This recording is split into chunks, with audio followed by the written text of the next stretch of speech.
Hello, Internet. I am Adam Kujawa, Director of Malwarebytes Labs. With me today is Cody Mercer, our Senior Threat Marketing Manager, and we're going to be telling you about some of the predictions we have for 2018, what to watch out for, and how to keep yourself safe.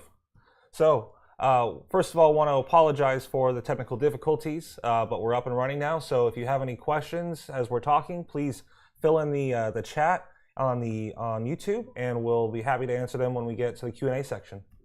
So, starting with our first prediction, it's about IoT stuff, right, Cody? Vulnerable IoT devices. Good morning, everybody. Thank you for joining us. We got a lot of good information to put out. Thank you for the introduction, Adam. Of course. So, we brought up vulnerable IoT devices. So, real quickly, for our viewers who don't know what IoT stands for, what that means, what briefly could you say about that? IoT usually stands for Internet of Things, which refers to basically devices that are not typically associated with having network addresses or MAC addresses or things like that, having access to those things and being accessible from the outside world on the internet. Yes, very good. Yeah, so exactly, in short, pretty much any device that has an IP address or a MAC address. So what we're seeing now is, of course, the basic stuff like your smartphones and your laptops and computers, but now kids' toys, drones, dolls, step counters, smartwatches, refrigerators, ovens, you name it, almost everything has an IP address now. Also, what we are going to see is a large rise in the various medical devices that are being developed that are going to have IP addresses. So some examples would be pacemakers and insulin pumps and heart monitors and tablets that are used to input types of data. So we know what an IoT device is and what they're being used for, but why are they vulnerable? So these companies that are developing kids' toys and refrigerators don't have security in mind. They're not baking in security stacks that make it preventable from being compromised. So therefore, it opens up a host of the ability for it to be compromised. So with that being said, various types of IoT attacks that have occurred. Obviously, we've seen this year one of the biggest DDoS attacks, which was Mirai. They also act as proxies. Sometimes they just sit and collect data, like on security cameras, the cameras that are used to watch your children while you're away with your nanny. And recently, they're also being used to assist in blockchaining and data mining. So unsuspecting victims get these miners installed onto their computer via open free Wi-Fi's like Starbucks. And before you know it, you're assisting in blockchaining for Bitcoin. So, well, with the craze lately of Bitcoin and cryptocurrency especially, the value of it, it's kind of surprising. And it's not really surprising, but I expect that we'll probably see a lot of cases where there's a campaign to distribute Bitcoin miners on IoT devices. So how do you stay safe from that? What do you think? Sure. A couple of things. So again, your basic stuff, right? So you're going to want to have your endpoint protection, some type of scanning system going on, some type of alerting that says, hey, we got some systems or some processes running in the background that are not supposed to be there. I have an application that's running that's not supposed to be there. So go into your manager, your task manager, check that stuff out. Also, some other suggestions and some security protocols that you might want to follow with protecting an IoT device in the event that you buy one, like a kid's doll that has an IP address, is go to the websites about these products and see if there's any type of patches or firmware updates that can be applied to these products. So good examples like with the latest Grow Pro, you can't even use it until you apply the latest security patch to it. So that's an example. Also, a lot of these devices come with default passwords and login credentials. Make sure that you change that immediately, because that's one of the biggest problems that we see. Let's see. Also, lastly, is to, if you can, separate and segment your internal network at home from various IoT devices from other, say, personal computer type stuff or databases that house important information to where they're not being able to communicate with each other. Absolutely, absolutely. When you're having that kind of unsecured system, you really don't want to have it connected directly to systems that have valuable information, especially if you're a business or something like that. And you have customer databases and things like that. If you've got security cameras, you might want to put them on a separate network, right? Yep, right outside of it. So. Absolutely. Right on. Well, thanks so much, Cody. Absolutely. So for our next prediction, we expect that more criminals will use worm functionality in the development of new malware next year. than we've seen in the past. Some good examples of this kind of happening already in 2017 was the WannaCry attack, the NotPetya attack, and TrickBot malware that has been observed with worm functionality code just inactive. So with WannaCry and NotPetya, there were these ransomware attacks that you would typically see, just infect the system, encrypt things, and then that's it. You know, moving on with their lives. Right. But with these cases, they would utilize NSA exploits that were leaked, information stealing tactics to traverse through the network and infect any endpoint it can get its hands on. This showed to be an incredibly effective model for doing things like spreading malware, basically. And we can really, I think, expect to see it probably a bit more next year, at least being developed more, where there'll be maybe ransomware, banking trojans, things like that that make their way through networks. So essentially, we're having these old malwares that have new variants to it now that are making it more difficult to detect and prevent against. Exactly. So that actually brings up a question that just came up. Does Malwarebytes protect against various worms? Yes, it does. Yes, it does. Absolutely. Yeah. You can bet that the majority of Windows malware we detect immediately, and anything that might be left, it won't last for long. Trust me. Awesome. So as far as staying safe from worms, obviously the same kind of things apply to what you said for IoT. Segmenting your network, always a good idea. Keep things off of their off of the main network if you can. User credentials need to be modified, need to be set up in order to prevent unauthorized access. So make it as hard as possible, basically, for the worm to be able to traverse through your network. Great, good stuff. So at number 5, we're going to talk about how security companies and security software, and honestly all software companies these days, have a problem with supply chain attacks and basically have a target on their back. So earlier this year, we saw cases of infection through what we call the supply chain attack, which basically means compromising the processes, mechanisms, systems behind software updates or software distribution for a lot of software companies, and instead of pushing out legitimate things, pushing out malicious software instead. So we saw a lot of that with the NotPetya attack. The ME-Doc accounting software specific to Ukraine was utilized to spread NotPetya. That's how it actually got on the systems to begin with. It was a hijacked update process. And then earlier in the year, we also saw a breach of CC Cleaner's websites and their servers, so that malicious versions of CC Cleaner were going out and infecting people.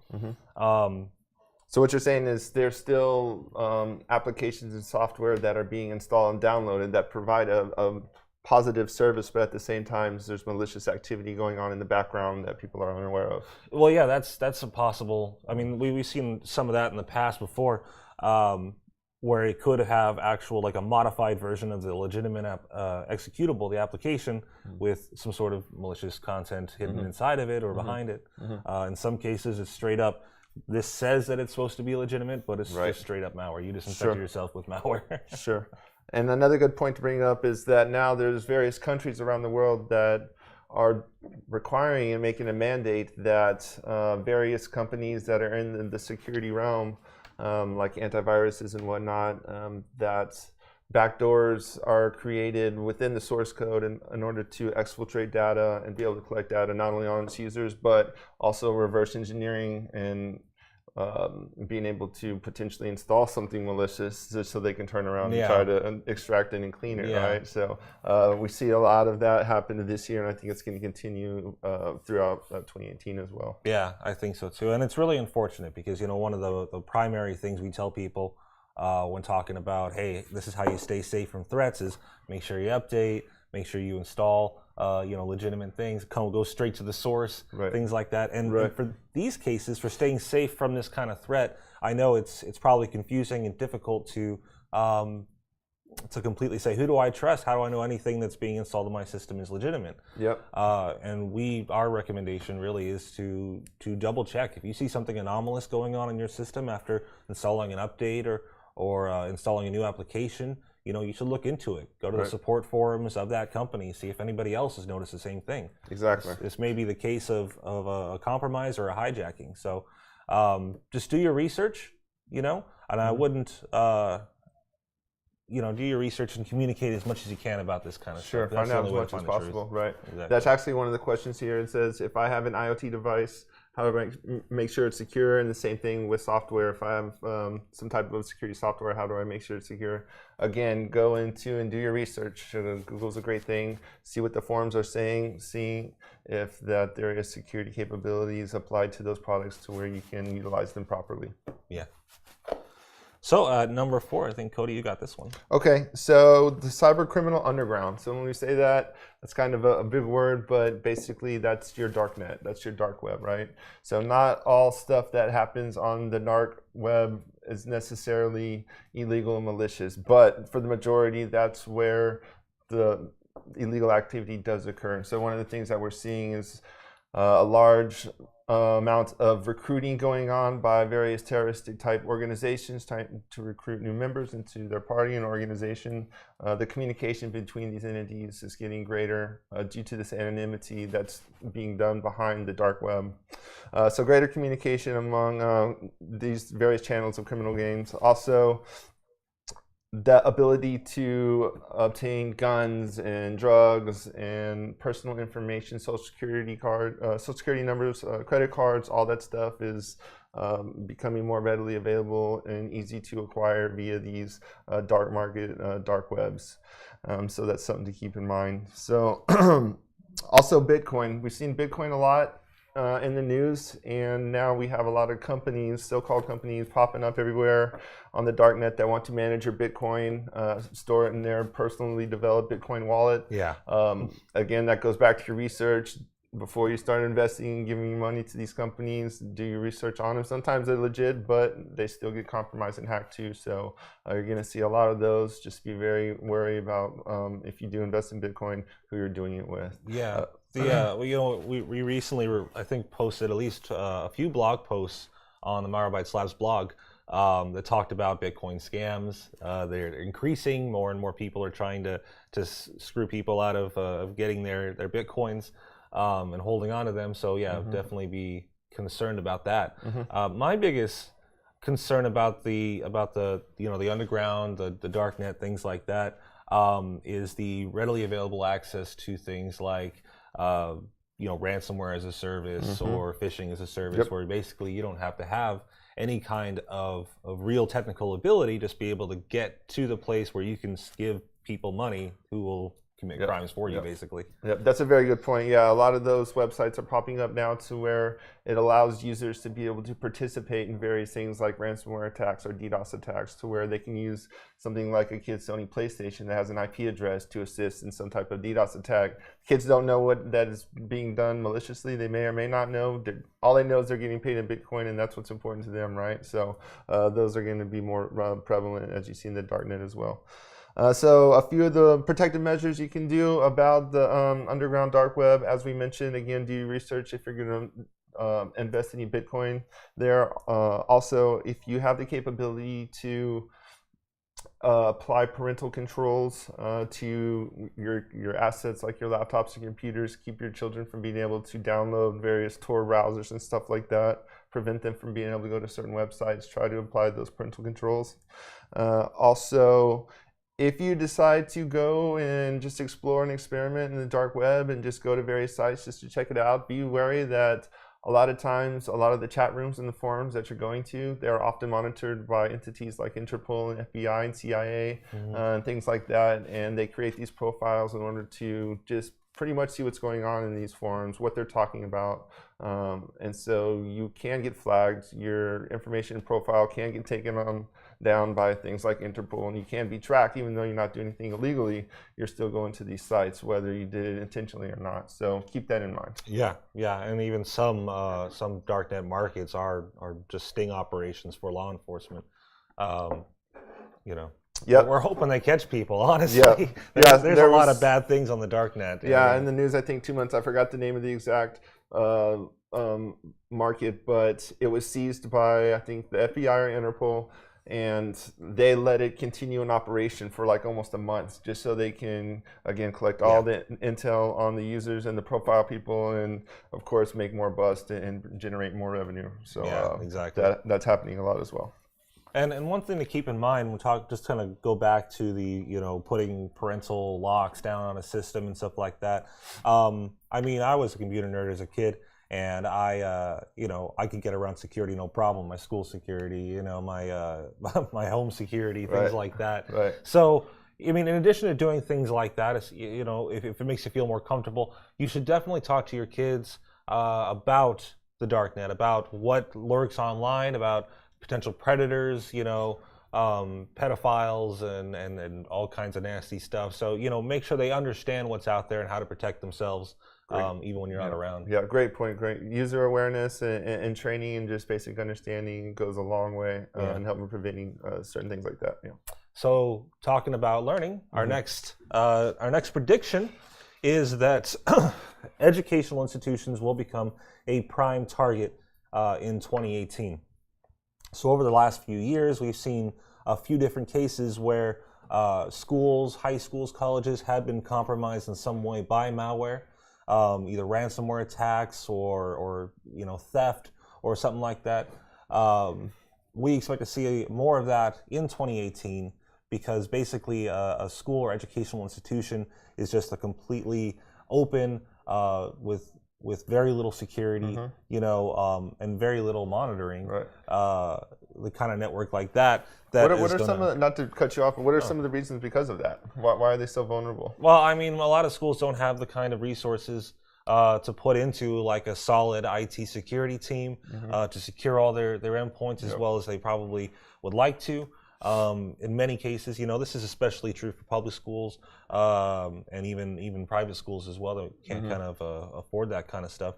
But in addition to that, you've got depending on the size of the school, could be hundreds of systems that are used by students in a computer lab or in a classroom or something like that. Those systems probably not used most of the time.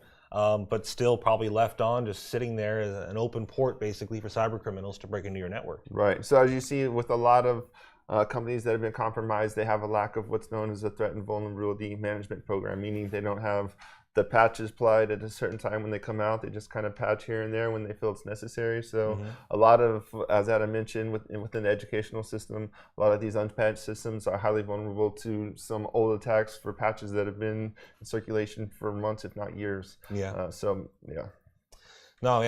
absolutely true. In addition to that, you have the social engineering aspect of it, where you've got all these students who maybe don't know exactly what a phishing attack looks like. Could open up a link and execute something. Suddenly, your whole network's infected. And then there's of course the physical access. It's incredibly easy to compromise a system if you have physical access. All you need is just a USB, if that, with some tools loaded on it, really. Yep.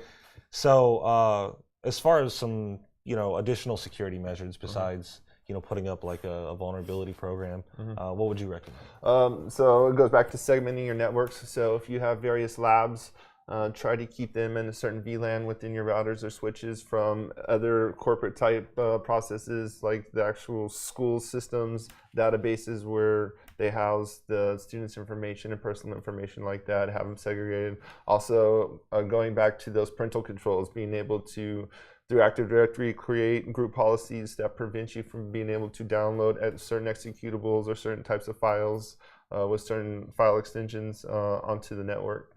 Yeah, no, those are that's exactly what people need to do. User rights management.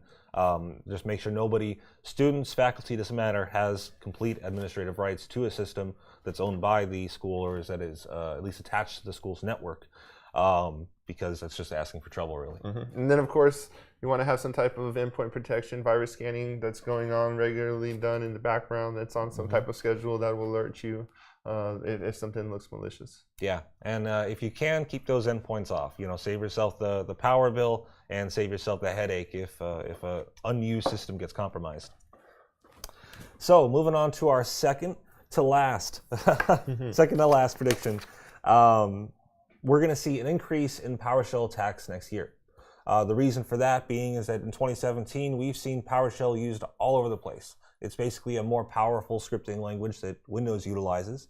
And we've seen it in everything from malicious Word documents to drive-by exploits to actual malware utilizing PowerShell to maintain persistence on the system. So yeah, this is going all over the place, and we're seeing lots and lots of it. Earlier in the year, there was a lot more of a push to use like JavaScript or other types of scripting languages because honestly, it's a good way to try and evade detection from a lot of solutions. Scripts are a lot harder to parse out the malicious intent of than your traditional PE executable. So what would you say about people protecting themselves from that? Again, it really goes back to making sure that before you hit that execute and download that object on your computer, do a little research and make sure that what it is actually what it's supposed to be doing. Yeah, that would be one of the most important things. Exactly. I mean, if we were talking about like a malicious Word macro that downloaded something, we would say this exact same thing.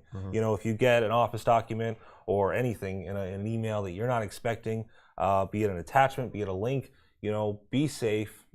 Take a little time to double check to make sure this is something legitimate, and don't blindly click things. That's probably the best advice.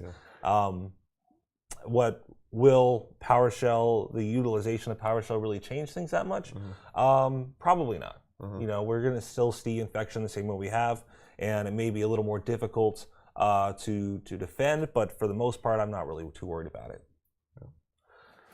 So. Okay.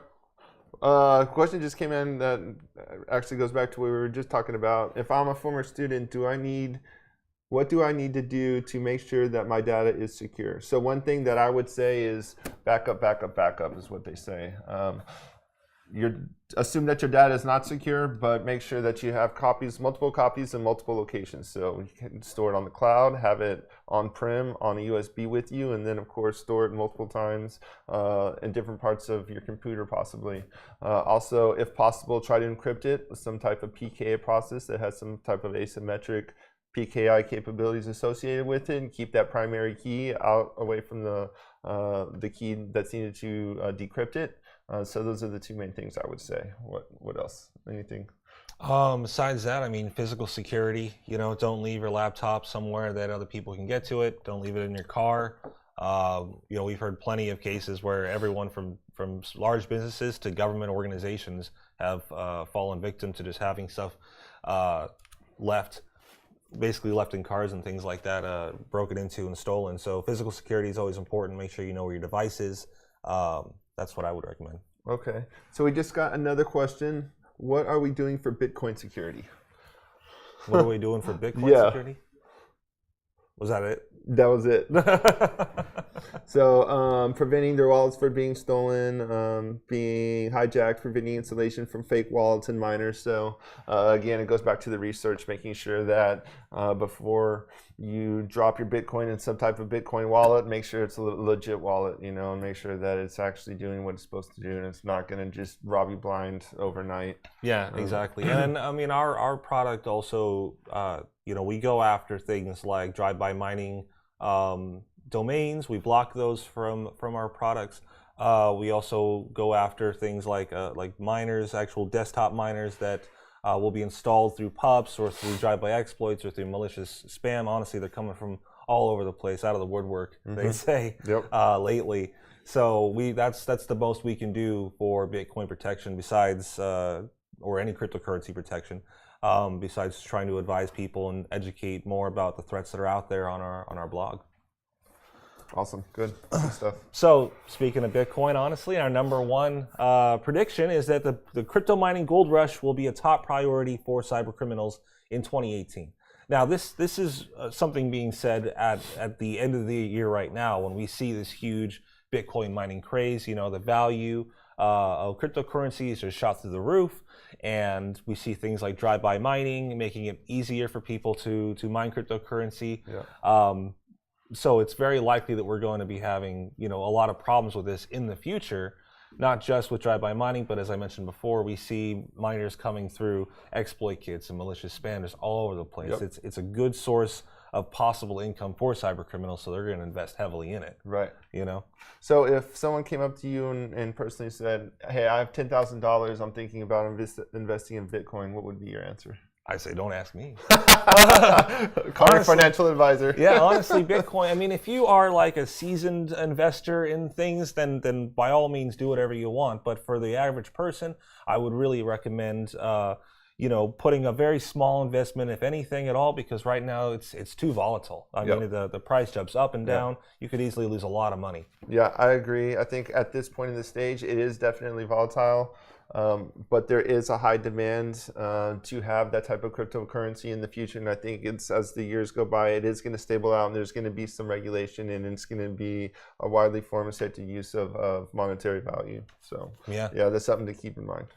Yeah, so the dangers that users need to worry about for threats that are focused on Bitcoin mining next year or cryptocurrency mining include malware that could actually steal wallets, or do something to compromise your vaults, your wallets, your accounts, so to take your Bitcoin and basically transfer it to a different account.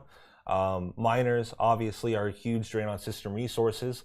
There's special hardware designed to mine cryptocurrencies, and that's the best ones to use for efficiency's sake and everything else, but you're going to burn out your graphics card or your CPU if you try constantly running a miner on a high setting on your personal system that you just bought from the store. Yep.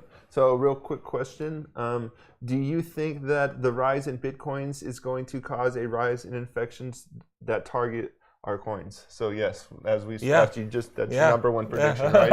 So, absolutely. Yeah, absolutely.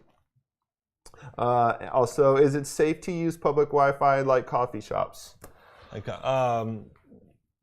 Yes and no. Yes and no. Yes and no. Yeah. So my recommendation is always, if you're going to go to Starbucks and use the Wi-Fi, but don't do like bank transactions. Don't go and do stuff that requires you to log in and use your passwords, because that's what people do, is sit around and they're able to collect that intel and get to that type of stuff, do like p-capping and stuff like that. So it's definitely okay to use, but then again, stay away from those transactions, any type of monetary transactions, any type of personal accounts that require you to put in a password. Just don't do that. Just go surf the internet and read the news or something. Exactly. And if you have to, utilize a VPN or something to, basically pipe your traffic into a more legitimate and secure connection.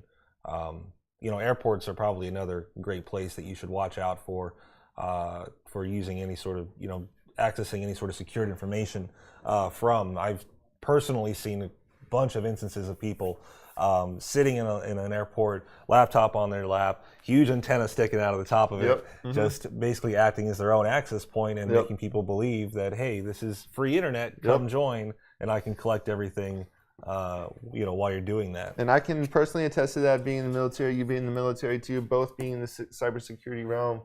Within social engineering, that's one of the easiest and best ways that social engineering attackers conduct their operations, is by setting up wireless access points, and then just essentially just collecting all the traffic that's being done on your computer.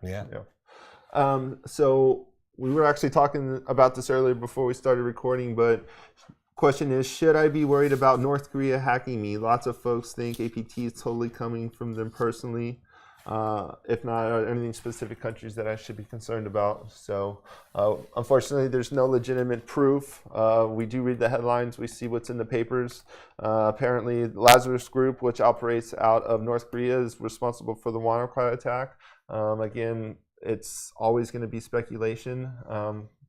What are your thoughts on it?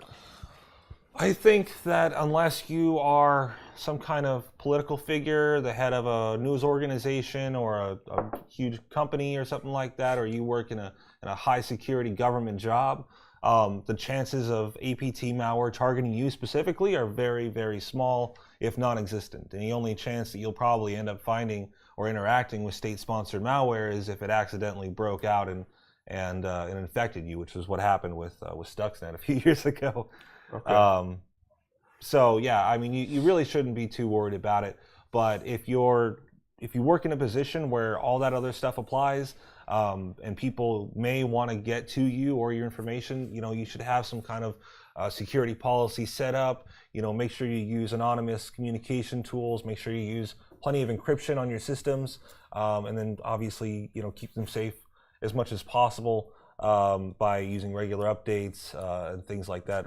And especially, like I said, especially if you fall into that group of people who may be affected by APT, you should be very cautious of anything anomalous on your system, and make sure that you get that checked out whenever you can. Awesome answer. Next question, Malwarebytes. Do we have the capability of removing ransomware? Yes. Absolutely. Yes. Of course. Yeah. Our anti-ransomware product is actually baked in with Malwarebytes 3.0 and with a lot of our offerings. So it's one additional layer that we have in identifying and being able to stop ransomware. It works entirely behaviorally based, so it just keeps an eye on the system of everything happening on the system. This is a very high-level explanation.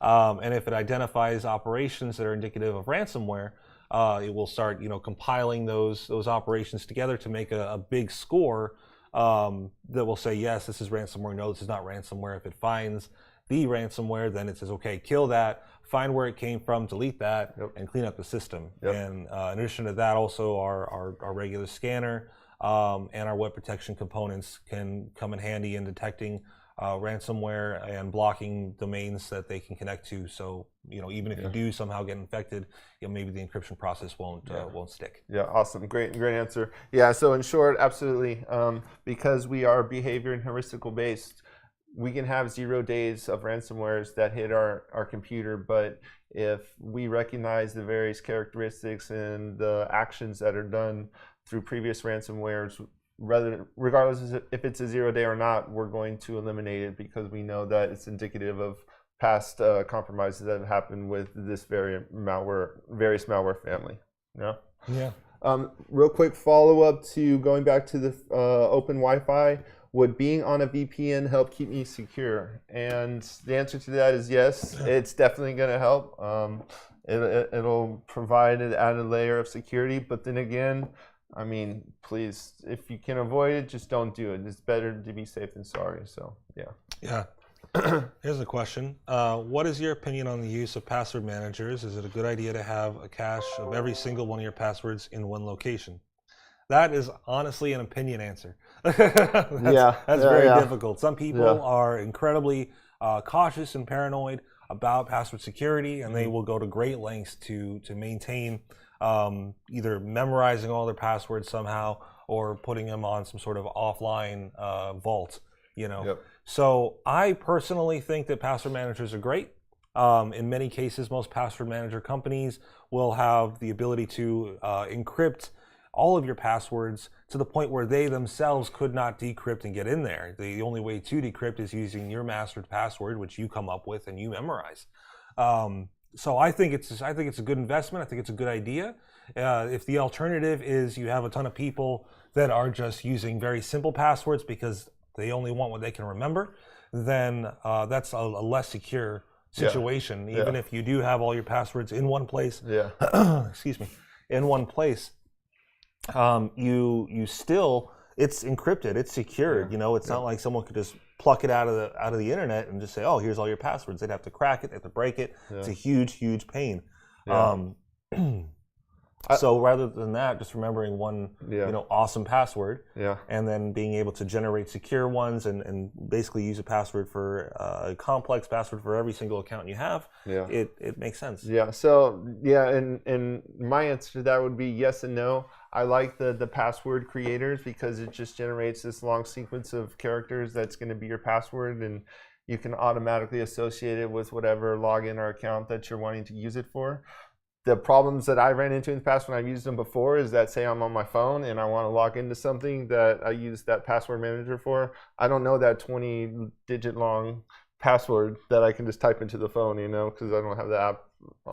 So that was one of the issues that I ran into that kind of prevents me from using the password database software, but they are very helpful, and they do create those very complex passwords that make it much more difficult to crack. So, exactly.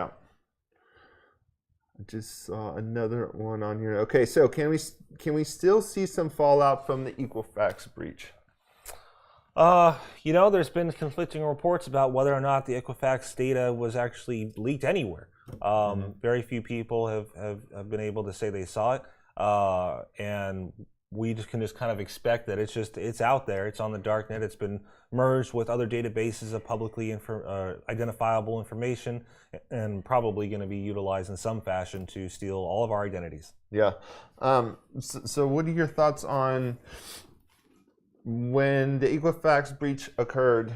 A certain company that was responsible for going to that company and doing auditing on the security protocols and making sure that their security capabilities were up to par, months to years prior to this breach, but yet the breach still occurred.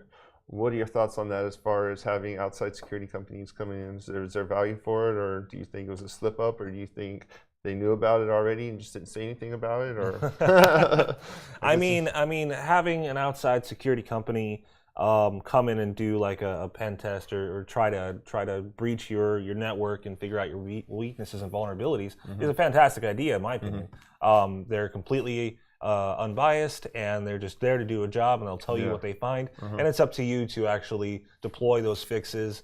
And that's what it comes down to. So yeah, I think third-party security companies are a good idea if you can fund it. Okay. There are many fake, low-quality apps in Google Play Store, and their number keeps increasing. Even if they aren't malicious, they can still cause some privacy issues. Are there any plans against them? Yeah. Actually, our Android product is ramping up to do more detections of PUPs and not so malicious malware, basically, that we've been observing in the Play Store over the last year or so.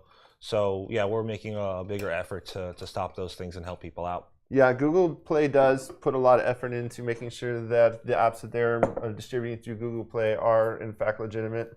I know last year, I don't remember the name of the app, but it was an app that was used for taking pictures, which took pictures, but at the same time, it was also allowing, when you click allow this app to have access to your contacts, to all your pictures, to all of your videos, and you have to accept all that stuff, So even though the app is doing what it's supposed to do, take your picture, it's also collecting information on everything that's on your phone and everything you're doing. So be wary about those apps. Yeah, and I mean our Android product has a feature in it where you can scan all your current apps and identify ones that have more permissions than they probably need and remove them that way. So it's difficult at times to understand how an app may utilize something in the future if you're not completely familiar with what the app is supposed to do. But if you see something that says access all your contacts, access all your data, make calls for you or make purchases or something like that, you need to be very cautious of what you're getting into. And at the end of the day, just like we said for a lot of other things, do your research. Go on Google or whatever your search engine is and search for this app. Is it legitimate? Have people had problems with it? Is it a scam? And the parental controls again too. I know that there's capabilities to prevent your children from going to like iTunes Store and the Google Play Store and just downloading as much as they want when they want. So we're coming right up on the end of this session. Is there anything else we wanted to add? I mean, that's it, folks, for the predictions. I really hope you enjoyed them. Really hope that you learned something from them, and I hope that some of them come true and others do not. But let's go ahead and wrap this up. I want to thank Cody Mercer, Senior Threat Marketing Manager, for being with me today as we talk about these predictions. Make sure you check out the Malwarebytes Labs blog at blog.malwarebytes.com for latest up-to-date information on the stuff we're seeing and fighting. And also, Malwarebytes wants to make sure that we wish you happy holidays and a happy new year and a great new year. So thank you all. So thanks for joining us. Stay safe, safe surfing. We'll see you next time. Bye-bye.